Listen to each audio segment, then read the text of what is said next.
para hanapin yung best friend ko, si Irene. Best friend mo si Irene? Ang susunod na programa ay rated PG. Ito ay nangangailangan ng patnubay at gabay ng magulang para sa mga batang manonood.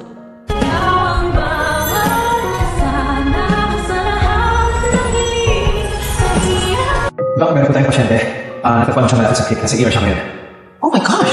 Anong status ng pasyente? Buhay pa naman po siya kaya naman siya. Umpisa na ng paghahanap dito kay Irene. Pangungunahan nga ni Harry at itatanong niya sa batang doktora kung nakita daw ba niya o namataan itong si Irene. Dahil nga daw may nakaschedule silang photoshoot.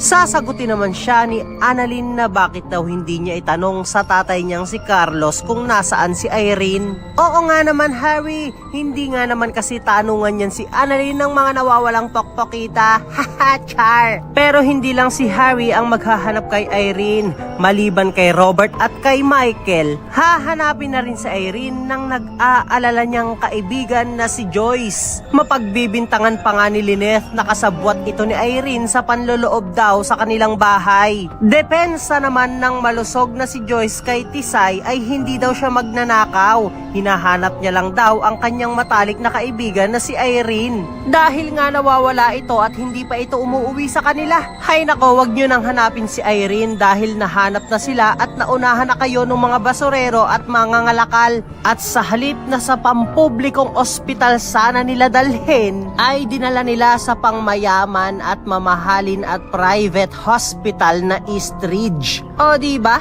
Talbog lahat ng mga basurero sa ibang bansa dito sa Pilipinas. Haha, char! At dito na mangangamba si Carlos dahil ibabalita ni Dr. Lindon at Dr. Enriquez na may bago silang pasyente. Pero kahit hindi pa ito pinapangalanan ay malakas ang kutob ni Carlos na si Irene ito dahil natagpuan daw ito sa creek. Ayan, kabobohan mo Carlos, itapon mo ba naman si Irene malapit lang sa East Ridge kaya ayan, dyan din binalik. Haha, char! Karma mo yan! Kaya naman kung isa ka rin sa mga nagnanais na sana ay hindi magka-amnesia itong si Irene at sana ay hindi ito makonfine ng napakatagal para maisumbong niya na si Carlos, ay huwag mo namang kalimutang mag-like, share, and subscribe, and please hit the notification bell. Salamat sa panonood. Paalam!